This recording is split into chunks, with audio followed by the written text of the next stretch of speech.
Huge lunch করার পরে আর কথা বলতে ইচ্ছে করতেছে না। সকালে ভাবছিলাম যে সাথে একটা ভিডিও বানাবো, কথাটা বলবো একটু কারেন্ট পলিটিক্যাল সিনারিও নিয়ে, কারেন্ট যে পলিটিক্যাল সোশিও ইকোনমিক সিনারিও নিয়ে, যে কারেন্ট যে পলিটিক্সে যে ড্রামা চলেছে সেটা নিয়ে কথা বলবো। কিন্তু খাওয়া দাওয়ার পরে জি প্যাটা তো বড় হয়ে গেছে, যেন কথা বলার মুডই নেই। এনিওয়েজ দেখা যাক, কথা বলি। এক লাখ ভিডিও বানানো বহু টাফ, বাট লেটস ট্রাই। আসলে কি সুইমিং পুলে 7টার পরে এখন চুলে কিছু লাগানো হয় নাই, চুল পুরো অবস্থা আওলা জাওলা পুরা। যাই হোক, এনিওয়েজ আমি তো মেয়ে মানুষ না, ওটা ব্যাপ দেখতে যেমন দেখা যায়। দুটা বিলাই, একটা মেয়ে একটা পোলা, যা যাবে যা যায় তো জায়গা যা। এনিওয়েজ আমি অনেক দিন যাবো ট্রাই করেছি ব্লগ বানানোর জন্য। একটা ব্লগ, পলিটিক্যাল ব্লগ বানাইছিলাম, ঢাকা ভার্সিটিতে গেছিলাম আমরা। সমস্যা নেই ভাই, হ্যাঁ সমস্যা নেই, আমি একটু ভিডিও বানাইছি এমনি। সো বর্তমান যে সিনারিও সেটা হচ্ছে যে, যা মনে হচ্ছে, আমি আমি আমি আমি অ্যাকচুয়ালি বাসায় বসে বসে ভিডিও বানাই পলিটিক্যাল বিষয় নিয়ে। যেমন আমি তো খুলেই তারেক রহমানের সমালোচনা করছি যখন শেখ হাসিনা ইভেন্ট ছিল। তখন অনেকে ভাবতে পারে যে শেখ হাসিনা ছিল স্বাভাবিক, তারেক রহমান বিদেশে, দেশে নাই, তার কোনো নাম গন্ধ নাই, মিডিয়াতে কোনো প্রচারণা নাই, তার নামে আওয়ামী লীগ অবশ্যই একটা বিরোধী পক্ষ, যেহেতু আর তারেক রহমানের অনেক বদনাম আওয়ামী লীগ ছড়াইবো স্বাভাবিক, একটা পলিটিক্যাল বিরোধী পক্ষকে কী করার জন্যে, দুর্নাম করার জন্যে, সেটাই স্বাভাবিক। তো সেটাই করছে। কিন্তু আমি তারেক রহমান নিয়ে যা বলতে চাই সেটা হচ্ছে যে, তারেক রহমান আগে আগে যতটুকু দেখছি, বুঝতে পারছি, আমার কাছে তারেক রহমানের কখনোই নেতা হিসেবে পছন্দ হয় নাই। কিন্তু recently Tarek Rahman I think যে অনেক বেশি ম্যাচিউর, অনেক বেশি ট্যালেন্টেড, অনেক বেশি দূরদর্শী। আই থিঙ্ক যে তারেক রহমান, আমার তার একটা বিষয় না ভালো লাগে নাই, তা আমি আমি আমি স্বীকার করতেছি যে ঠিক আছে, তার নামে কেস আছে, কেস সেটা ভ্যালিড হোক কিংবা ইনভ্যালিড হোক, তার নামে কেস আছে, সে দেশে আসলে তার জেলে যাইতে হবে আদালতের বৈধ নিয়ম অনুযায়ী। যদিও হয় আশা করি যে এই কারেন্ট সিনারিওতে তার হয়তো বেশি দিন থাকতে হবে না, সামহাও তাকে বের করে নিয়ে আসবে। কিন্তু যেটা কথা হচ্ছে সেটা হচ্ছে যে, জেলে থাকতে হবে এবং সে রাজনৈতিক প্রচারণা চালাতে পারবে না। আই থিঙ্ক যে সেই কারণে সে এখন দেশে আসতেছে না, যতক্ষণ দিন না তার সকল মামলা খালাস হয় এবং সে দেশে আইসা ডিরেক্ট প্রচারণা শুরু করবে। এই হচ্ছে আই থিঙ্ক যে বিএনপির টার্গেট। বাট আমার কাছে মনে হচ্ছে যে অ্যাজ এ লিডার আপনার সেই রিস্ক নিতে হবে। অ্যাজ এ লিডার আমার মনে হয় যে তারেক রহমান আর বহুত আগে দেশে ছিল।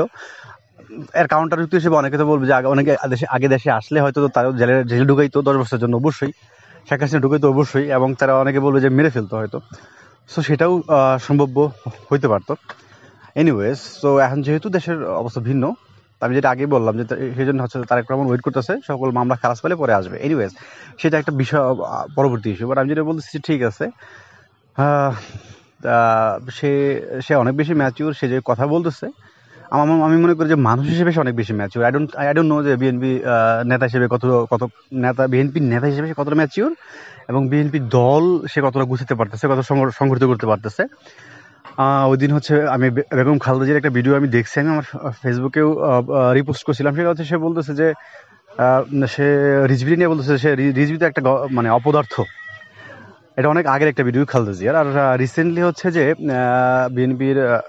বিএনপি স্থায়ী কমিটির সদস্য সালাউদ্দিন আহমেদ চট্টগ্রামের, সে বলতেছে যে আমরা বিএনপিতে খুঁজা 10টা ভালো মেধাবীন লোক পাই না যাদের দিয়ে কাজ করানো যায়। এটা আমার কথা না, এটা হচ্ছে সালাউদ্দিন সাহেবের কথা। সো আমি পছন্দ করি না করে, কিন্তু তার কথাটা, সে দলের নেতা হিসেবে, নেতা হওয়ার পরও যে কথা বলছে, সেটা আই থিঙ্ক যে বিএনপির পলিটিক্যাল যে স্পেকট্রামে তাদের এই কথাটা খুবই যুক্তিযুক্ত, এবং আমি মনে করি যারা বিএনপি লিডার আছে তাদের এই কথাটা নিয়ে ভাবা উচিত।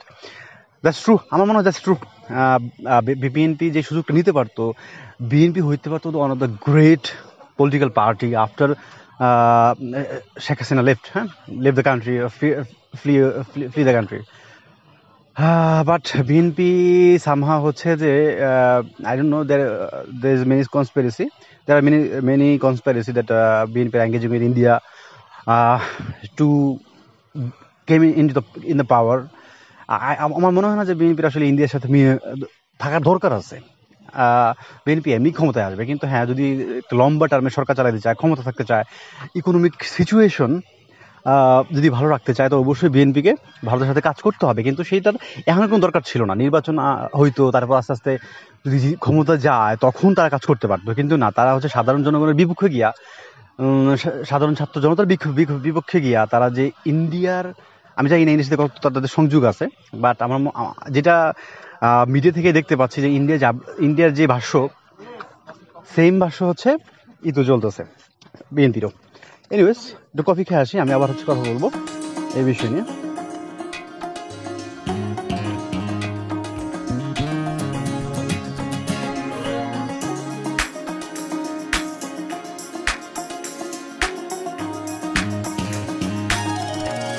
বিএনপি তারেক রহমান আমার কাছে অনেক বেশি ম্যাচুর মনে হচ্ছে এখন তার কথাবার্তা শুনে, কিন্তু তার দলীয় নেতাকর্মীরা যেমনটা সারাদিনের সময় বলছেন যে তাদের দলে তেমন মেধাবী লোক নাই যারা আসলে দলটাকে সাজায় গুছায় নিবে, ঠিক আছে? এমন একটা মুহূর্তে যেটা আমাদের একটা গ্রেট দল হতে পারতো, তারা সাধারণ মানুষের এগেনস্টে চলে যাচ্ছে আস্তে আস্তে বিভিন্ন কারণে, এটা সবাই জানে। এনিওয়েজ, আমি সেই বিষয়ে কথা বলতে চাচ্ছি না। আমি বলতে চাচ্ছি যে বিএনপি ক্ষমতায় আসবে, এটা অনেকে ভাবতেছে।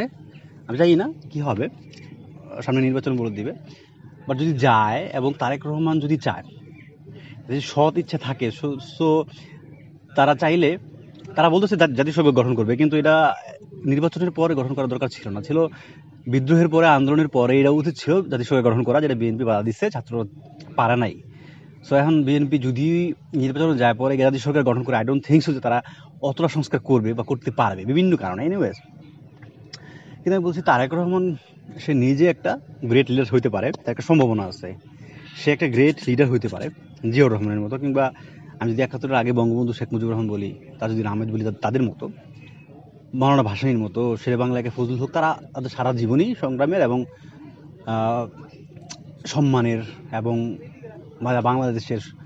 বাংলাদেশের সম্মানিত ইতিহাস বল কি বলা যায় না। এনিওয়েজ, যাদেরকে আমরা সম্মান করবো সারা জীবন, যাদের নাম লেখা থাকবে স্বর্ণাক্ষরে, কোন এক সরকার হতে আসে তাদের নাম মুছে ট্রাই করবে, কিন্তু আলটিমেটলি তারা বের হয়ে আসবে। এনিওয়েজ, আমি বলতেছি যে দেখা যাক বিএনপি তারেক রহমান সে কি গ্রেট লিডার হইতে পারে, নাকি সেও শেখ হাসিনার মতো ভাইয়ায় পরিণত হয়। শেখ হাসিনা আপায় পরিণত হয়েছিল, সেও কি ভাইয়া পরিণত হয় কিনা। তবে আমি কোনো অ্যাপলিটিক্যাল পার্সন না, আমার কোনো আমার আইডিওলজি আছে, আমার ব্যক্তিগত অপিনিয়ন আছে, অ্যান্ড আই সাপোর্ট।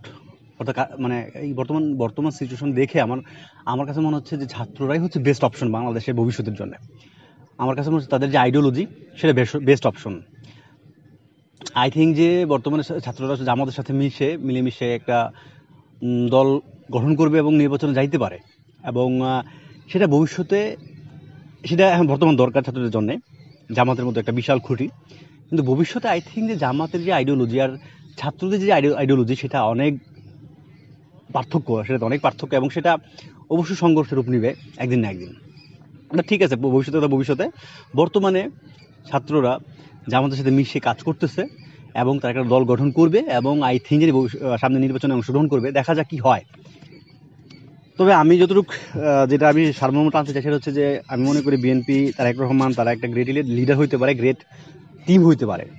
তারা বাংলাদেশ ইতিহাসে তারা অনেক বড় দল হইতে পারে এবং অবিস্মরণীয় থাকতে পারে। তাদের দলকে সংগঠিত করে ভালো ভালো মেধাবী লোক নিয়ে, ইয়াং তরুণ ছেলেমেয়ে নিয়ে, যারা বুইরা আছে, বৃদ্ধ আছে, ওদেরকে ফালা দিতে হবে, ওদেরকে সাইড করে দিতে হবে। ওদেরকে রাখলে বিএনপি আই ডোন্ট থিঙ্ক টিকবে। এবং আমি মনে করি না যে এই বৃদ্ধদের, ট্রমাটাইজড যারা বৃদ্ধ আছে, যারা ওদের কোনো আর যোগ্যতা আছে বাংলাদেশের, এই নতুন বাংলাদেশের রাজনীতিতে থাকার বা অংশগ্রহণ করার, কিংবা দেশে রিবিল্ড করার।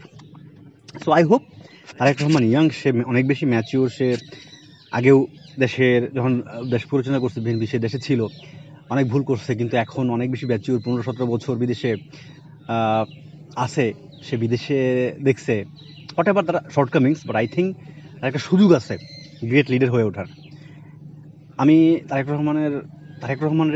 রহমানের আমি নেতা হিসেবে খুব বেশি উচ্চ জায়গায় রাখি না, কিন্তু ঠিক আছে, সে বর্তমান বাংলাদেশের একটা বাস্তবতা, রাইট? তাকে তো অস্বীকার করা যায় না। বাংলাদেশের বিএনপির বড় একটা দলের লিডার, তাকে তো অস্বীকার করা যায় না। বাংলাদেশের ভবিষ্যৎ, বাংলাদেশের সেই সরকার হইতে পারে, প্রধানমন্ত্রী হইতে পারে, রাষ্ট্রপতি হইতে পারে। সো তাকে তো অস্বীকার করা যায় না। সো আমি চাই যে তারেক রহমানের প্রাপ্য সম্মানটুকু দিয়েই কথা বলতে, যে ঠিক আছে, যা যা হইছে হইছে। বর্তমান বাংলাদেশকে সামনে নিয়ে যাওয়ার জন্য তারেক রহমানের ম্যাচুরিটির সাথে সাথে তার দল সংগঠন করা, ভালো ভালো মেধাবী নেতৃত্ব নিয়ে আসা এবং সৎ সাহস থাকা এবং জনগণের জিনিসটা বোঝা জরুরি। আমি একটা বিষয় নিয়ে কথা বলতে চাই, যে রাইট উইং পলিটিক্স নিয়ে কথা বলতে চাই। জামাত ইসলামের রাইট উইং পার্টি বলা হয়, ইসলামিস্ট পার্টি বলা হয়। বিএনপিও রাইট উইং পার্টি ছিল এক সময়, এখন তারা সেন্টারে চলে গেছে। আমি মনে করি centre is the best political wing. Best means not the, মানে সবচেয়ে ভালো আমি সেটা বলতেছি না, মানে among leftist and rightist, right wing and left উইংয়ের ভিতরে মধ্যপন্থার centre wing politics is the best. কিন্তু যে বাংলাদেশ কিংবা সারা বিশ্বে গত 20-30 বছরে বা 50 বছরে যে লেফটিস্টদের যে সরগম ছিল, যে মানে দমদমা ছিল, হ্যাঁ, একদম ভরপুর ছিল রাজনীতিতে, তাদের যে মানে ইনফ্লুয়েন্স, সেটাকে যদি আমরা ধরি, তাহলে আমার মনে হয় যে leftist is the worst kind of political ideology. হ্যাঁ, তাদেরকে প্রতিহত করার জন্য রাইট উইং সারা বিশ্বে আবার জায়গা উঠছে। যেমন ট্রাম্প রাইট উইং, মেলানি রাইট উইং, হ্যাঁ, ওলাফ শলস সম্ভবত সে লেফটিস্ট ছিল, আই ডোন্ট নো সে কি ছিল, কিংবা স্টারমার ইউকের প্রাইম মিনিস্টার, সেও সেন্টার লেফটিস্ট ছিল সামথিং। এখন বর্তমানে সারা দেশে এবং ভারতে অর্থ উগ্র হিন্দুত্ববাদ, RSS এর দালাল মোদি, সে তো রাইট উইং, রাইট?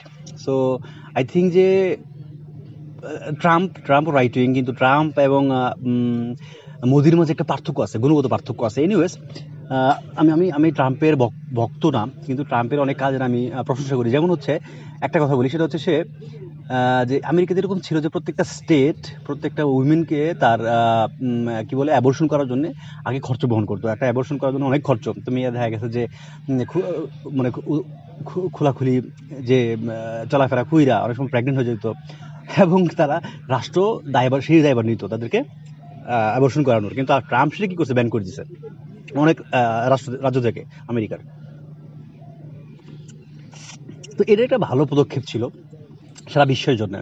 যেমন গত 15-16 বছরে যে ম্যান উইমেন ছাড়াও আরও অনেক লিঙ্গ আছে, এই ধরনের একটা কন্ট্রোভার্সি মানে আলোচনা চলতেছিল। অনেকে নিজের ব্যাং, অনেকে নিজের থার্ড লিঙ্গ, ফোর্থ লিঙ্গ, ফিফথ লিঙ্গ, মানে জেন্ডার ভার্সেস সেক্সুয়ালিটি নিয়ে অনেক বেশি আলোচনা চলতেছিল। তো ট্রাম্প এসে সেটা কী করছে, একেবারে থামাইছে কি, যে পৃথিবীতে দুইটাই হচ্ছে জেন্ডার, একটা হচ্ছে মেল, একটা হচ্ছে ফিমেল, বাস, আর কিচ্ছু নাই। তো সেটা কি করছে, আমেরিকার জন্য যত না ভালো হয়েছে, আমাদের মতো কান্ট্রি থার্ড ওয়ার্ল্ড কান্ট্রির জন্য আর বেশ ভালো হয়েছে। এখানে আর কেউ আমেরিকার উদাহরণ দিতে পারবে না, ইউরোপের উদাহরণ দিতে পারবে না। হ্যাঁ, তখন আমরা আসলে তাদের মুখ থামাইতে পারবো। দেখো, তোমার ট্রাম্প বাবাই বলতেছে যে যারা তুমি মানো, যাদের নৈতিকতা তুমি পছন্দ করো, সেই বলতেছে যেটা পৃথিবীতে দুইটাই মতো জেন্ডার। তো তুমি কোন বেসিসে বলতেছে কথা, রাইট?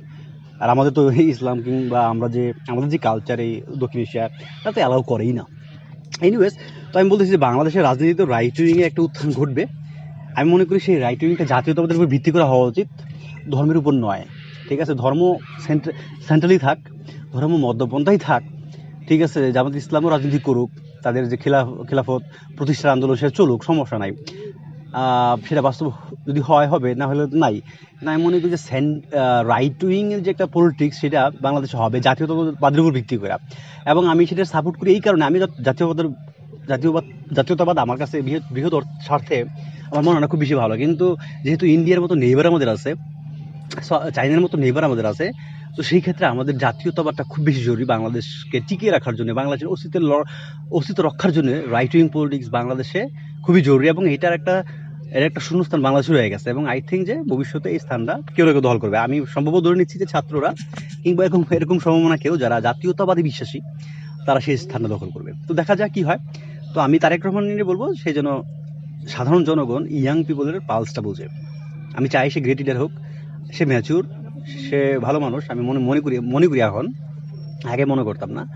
এবং আমি ভবিষ্যতের জন্যও আমি দেখতে চাই সে ভালো। Anyways, thank you so much.